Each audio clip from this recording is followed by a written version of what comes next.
She was heartbroken, drenched in the rain, and accidentally walked into the wrong hotel room, only to find the man who would change everything. Lena Carter, a young designer with a shattered past, meets Damon Cross, a powerful CEO with a frozen heart. What starts as a humiliating mistake turns into a story of love, fear, passion, and redemption. Will they overcome the ghosts of their pasts or lose each other forever? This emotional roller coaster will keep you hooked until the very end. Where are you watching from? Tell us in the comments, and don't forget to subscribe for more powerful love stories. The April rain poured relentlessly over Manhattan, a gray veil turning the city into a watercolor painting of glass, steel, and sorrow. Lena Carter, 25, sat slumped on a high stool at the Eclipse Hotel's golden-lit bar, her navy-wrapped dress damp from the storm, her brown curls clinging to her flushed cheeks. She gripped a half-finished martini with trembling fingers, her other hand clenched around a crumpled tissue she hadn't used. Her usually clear hazel eyes were red-rimmed, not from the cold, but from something deeper, something raw. Just hours ago, Lena had found messages on her boyfriend's phone.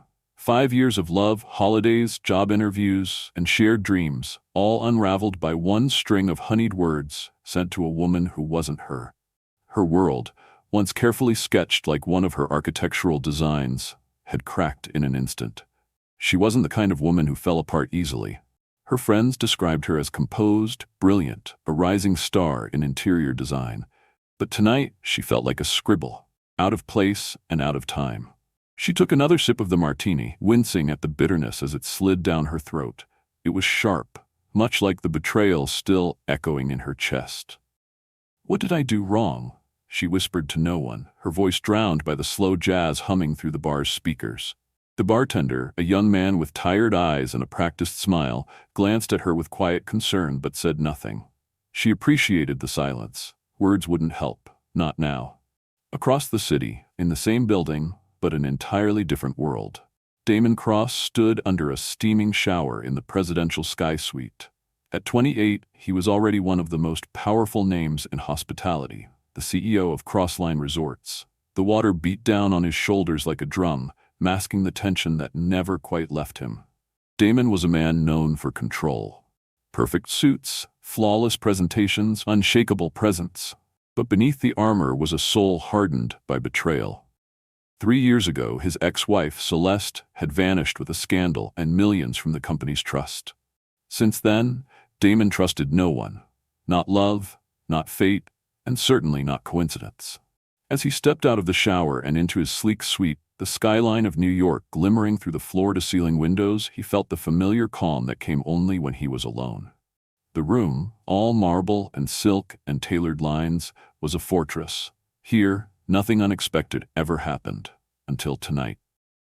Downstairs, Lena fumbled in her purse for her room key, her vision slightly blurry from the alcohol and her emotions. A laminated card slipped between her fingers, and she didn't notice that it wasn't hers. It had been accidentally dropped by a hotel staffer brushing past her. The card said Sky Suite. She didn't question it. All she wanted was a warm bed, somewhere to sink into silence and forget the world for a few hours. The elevator ride to the top floor was surreal, her reflection ghost-like in the mirrored walls. "Just sleep," she murmured to herself. "Forget Leo. Forget it all." The elevator dinged softly. The hallway was lined with plush red carpet and lit by delicate sconces that cast golden halos on the walls. She reached the intricately carved wooden door and swiped the key. To her relief, it opened. "Fancy," she muttered, kicking off her soaked heels at the door. The suite's warmth wrapped around her instantly. Black leather, white silk sheets, and a subtle cologne that lingered like memory. She didn't notice the steam from the bathroom, didn't hear the soft click of the door behind her. She just walked forward, letting her purse slide to the floor, and collapsed onto the bed, curling into herself like a wounded child. Damon stepped out, towel draped around his neck, when he froze. A woman, stranger, was in his room, her back to him, bare feet sunk into his carpet, dress wrinkled and clinging. Before he could say a word, she turned with glossy eyes and lunged forward, wrapping her arms around his chest, her voice cracking like glass. "Why did you leave me?" she sobbed. For a moment, Damon didn't move, couldn't move. The smell of alcohol, the weight of her grief, and the eerily familiar words hit something deep inside him. Her tears soaked through his robe, and something old and buried stirred. He should have pushed her away. Should have called security. But he didn't. Instead, when she nearly collapsed from exhaustion, he caught her and laid her gently on his bed. Lena woke to the hush of a world too soft to be hers. The sheets beneath her felt like clouds, and the faint scent in the air, wood smoke with a whisper of mint, felt oddly familiar. She blinked against the morning light filtering through gauzy curtains, her heart thudding with the unease of a woman waking in the wrong story. As her eyes adjusted, panic slid into her chest. The bed was too big, the sheets too pristine, and the white button-down shirt folded neatly on the nearby leather chair was most certainly not hers. She shot upright, her head spinning from the aftermath of the martinis and heartbreak. The last thing she remembered was the bar, the endless rain, her voice breaking as she asked the bartender for another. But now, this room, with its sleek black furniture and floor-to-ceiling windows overlooking Manhattan, was clearly not the modest guest room she'd booked on the 12th floor. "This isn't my room," she muttered, pressing her palms to her temples. Her bag sat nearby, half open. No keycard in sight. The one she'd used last night must have been someone else's. Her throat dried. What if she had broken into someone's suite? What if he'd called the cops? Lena scanned the room again, heartbeat pounding. There was no sign of anyone else. Just silence and that unnerving cologne. She spotted a notepad on the table, the kind hotels left for guests. With trembling fingers, she scribbled a rushed note. "Sorry for the mistake. Thank you for not calling security." She didn't sign it. She couldn't. Then, slipping her heels back on and grabbing her bag, Lena crept out of the suite like a thief escaping her own nightmare. Downstairs, in his private office tucked away on the penthouse level, Damon Cross stared at his screen, but saw nothing. It was barely past 7, and he'd already reviewed 3 reports and dismissed 2 emails. But all he could think about was the woman who had clung to him in the dark, sobbing like her world had just imploded. Her words, those broken murmurs about someone named Leo, kept echoing in his mind. It should have been an easy thing to forget. A drunk guest who stumbled into the wrong place. He should have called security, logged the incident, moved on, but he hadn't. And now her note sat on his desk, folded precisely, her handwriting hurried and slightly tilted. He read it again. "Thank you for not calling security. Ridiculous." Damon tossed it into the trash, only to reach in and retrieve it seconds later. He tucked it into his coat pocket with a frown and told himself it meant nothing. Across town, Lena tried to bury the incident under a mountain of makeup and nerves. She had her dream interview today. Crossline Resorts, the interior design division. Getting through the door alone had taken months of chasing leads, revamping her portfolio, and desperately pitching her skills. She could not afford to mess this up, not because of a drunken mistake, and certainly not because of a stranger with steel gray eyes and a too warm robe. She pulled on a tailored dove gray dress, tied her damp hair into a bun, and tried to steady her hands. "Focus," she whispered to the mirror. "This is your shot, don't blow it." The Crossline headquarters loomed like a fortress of glass and metal. Inside, the marble-floored lobby echoed with quiet professionalism. Lena was led to the 30th floor, where other candidates sat with portfolios clutched like shields. She nodded politely but kept to herself, her stomach a knot of nerves. Then the doors opened. Damon Cross walked in, tall and unreadable, in a navy suit that seemed cut from shadow. He moved to the head of the long table without glancing at the candidates, until Lucas, his assistant, said, "Next, Lena Carter." Lena rose, every nerve in her body flaring to life, and then Damon looked up. Their eyes met. For one breathless moment, the air disappeared from the room. Damon recognized her instantly, the girl who'd stumbled into his suite, cried against his chest, and vanished before dawn. Lena froze, her fingers tightening around her portfolio. The man she'd mistaken for her ex. The man who now sat in judgment over her future. "Miss Carter," Damon said slowly, a subtle twitch at the corner of his mouth, "do you often wander into unfamiliar places?" Every other candidate blinked in confusion.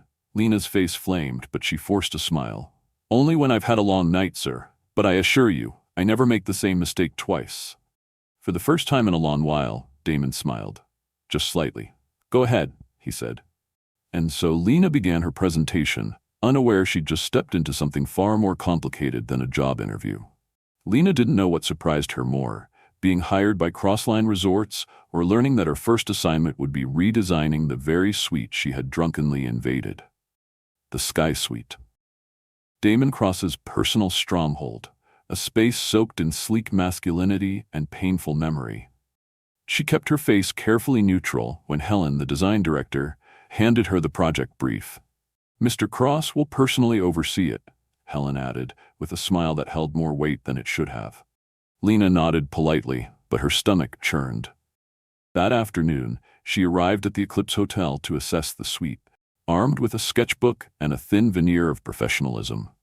As she stepped into the room, she paused.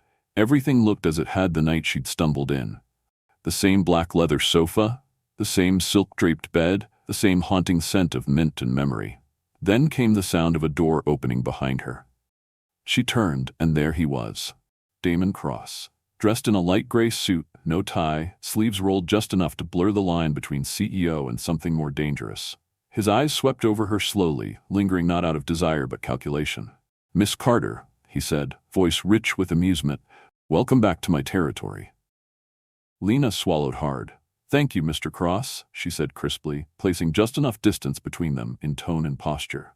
But Damon stepped forward, closing that gap with ease. "You seem tense," he murmured, his voice carrying the smooth silk of mischief. "Afraid of wandering into the wrong room again?" Lena straightened, lifting her chin. "Not afraid," she replied coolly. "Prepared." Damon arched an eyebrow, clearly impressed. "Good. Let's see what you can do with the place. Don't disappoint me." He didn't leave. Instead, he settled onto the leather sofa like a king watching his chessboard, flipping through a design magazine he clearly wasn't reading. Lena tried to ignore him. She measured the walls, took notes on lighting angles, and jotted potential themes. But his presence was an invisible pull, magnetic and unnerving. In the days that followed, Lena threw herself into work with surgical precision. Her concept for the Sky Suite was bold, introducing warmth through natural oak paneling, custom ambient lighting, and rich cream textiles. She wanted to soften the suite's cold dominance without losing its elegance. She knew it was a risk, but she didn't want to play safe. Not this time. Damon visited the project often, too often. Sometimes he came to evaluate samples or request updates, but most times he just lingered, watching her with that unreadable expression.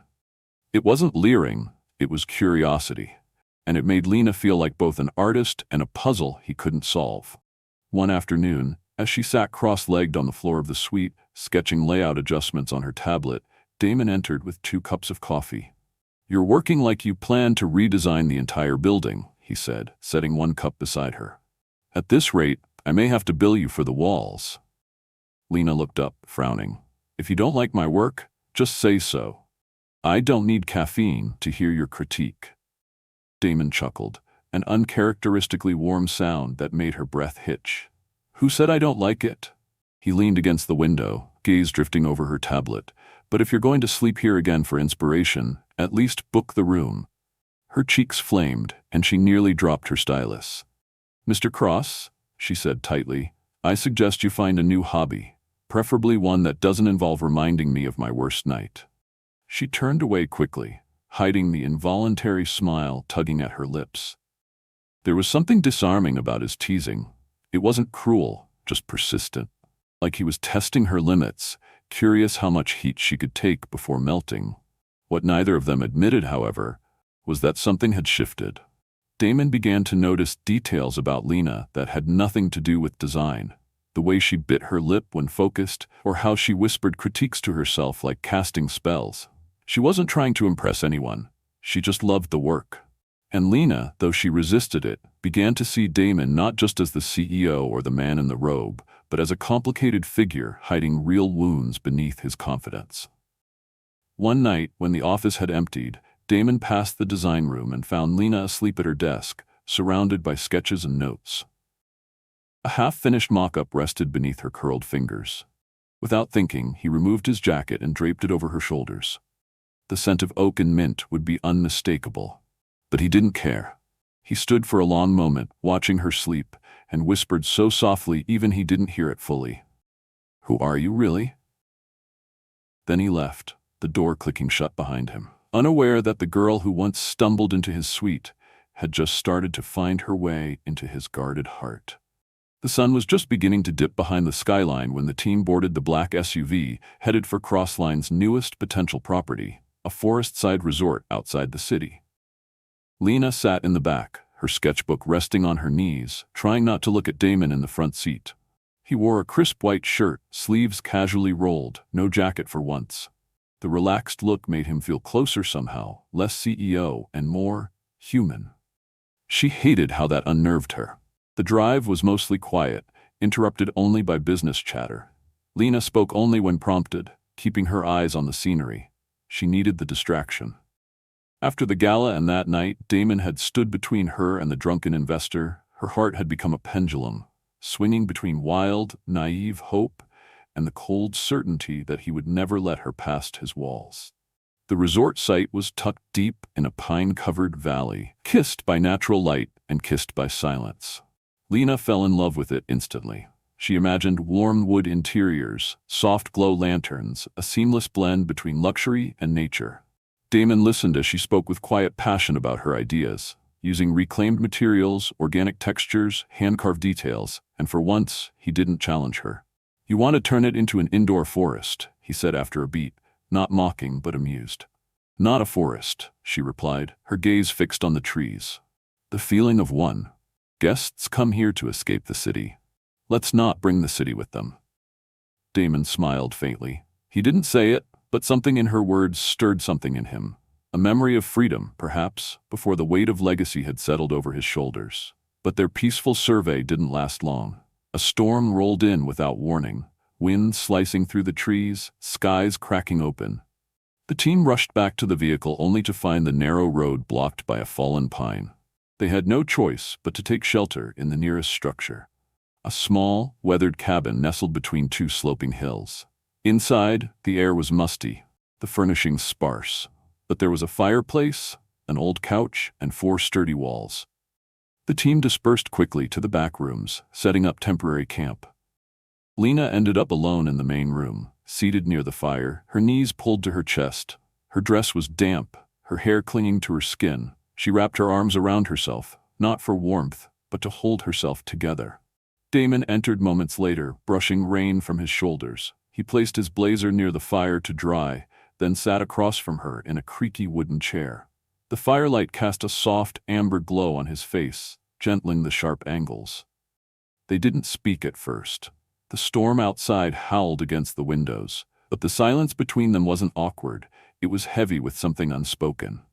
Lena broke it, her voice barely above the crackling logs. "Have you ever felt like you couldn't trust anyone anymore?" Damon didn't answer right away. He leaned back, eyes unfocused, as though the question had tunneled deep into something he didn't show often. "Yes," he said at last, "and I was right." She gave a sad smile, turning her gaze to the fire. "I thought I knew someone. 5 years. I gave him everything, and it turns out I was just convenient until someone better came along." He looked at her, really looked, and saw not just a talented designer or a beautiful woman, but someone carrying the same bruises he hid. "Since then," she continued softly, "I've been scared to love, scared to even trust myself." Her words hit him harder than he expected. Damon leaned forward, elbows on knees, watching the flames. "I used to think no one hurt like I did," he said slowly, "until I heard you." The confession hovered between them, fragile and electric. Lena looked up, eyes wide, the firelight reflecting in their depths. Neither moved, yet everything shifted. Damon stood, crossed the space between them, and sat beside her on the couch. Not too close, but close enough. The air thinned. She didn't move away. He looked at her, hesitating, then slowly, carefully, lowered his face to hers. Their lips met in a kiss that was soft and slow and aching with emotion. It wasn't lust. It was recognition. 2 broken hearts trying for a fleeting second to fit. Lena kissed him back, hands trembling as they found the front of his shirt. But then Damon pulled away, breath uneven, eyes searching hers. We shouldn't," he said, voice rough, as if it hurt to say. And before she could stop him, he stood and turned his back, letting the fire and silence swallow the moment whole. The next morning, the storm had passed, but a colder, more invisible front had moved in. The road was cleared, the team packed, and the SUV hummed quietly as it rolled back toward the city. Lena sat in the back seat, her hands in her lap, staring blankly out the window at the blur of trees. Damon was in the front again, his voice low as he spoke to Lucas about logistics, his tone cool, distant, as if the night before hadn't happened at all. Lena pressed her fingers against her lips, still remembering the kiss. Still feeling it. It had been real, she was sure of it, but now Damon wouldn't even meet her eyes. She felt like a fool, for hoping, for believing that one moment of vulnerability meant something. Maybe to him, it had just been a lapse in judgment. When they stopped at a gas station halfway back to the city, Lena stepped out, letting the soft drizzle fall on her skin. She tilted her head to the sky, eyes closed, willing the tears to stay hidden. She wouldn't cry in front of him. Not again. No more, Lena, she whispered to herself. No more getting your heart broken by people who won't even look back. What she didn't see was Damon watching from the front seat, his knuckles white around the steering wheel, jaw tight. He wanted to go to her, to say something, anything, but fear rooted him in place. He'd let someone in once, and it had nearly ruined him. He couldn't do that again. Back in the city, Lena buried herself in work. She finalized every detail of the Sky Suite redesign with mechanical focus, pouring every ounce of heartbreak and hope into the textures, the lines, the story the room would silently tell. But Damon no longer came by. No more teasing visits, no more quiet coffee cups left at her desk, no more flickers of warmth in his eyes when their gazes met. She told herself it didn't matter. But every silence from him felt like a cut she couldn't defend. Then came the meeting. She was called into his office late one afternoon. The sky outside was golden, but inside, everything felt gray. Damon sat behind his desk in a black suit, his expression unreadable. He didn't look up when she walked in. "Miss Carter," he said without preamble, "I've reviewed your performance, and I think you'd be an excellent fit for our upcoming project in Boston. It's a new branch, and it needs a strong creative lead." Lena blinked. "Boston? You'll be officially notified tomorrow, but the move would be effective immediately," he added, still not looking at her. "You've done excellent work here. This will be a chance to continue that growth." "But what about the Sky Suite?" she asked, voice steadier than she felt. "I'm almost finished. We'll have someone else take over. Your time here has been appreciated." That was it. No explanation, no emotion, just cold, practiced detachment. Lena stood frozen, the kiss, the firelight, the rain-soaked ride home.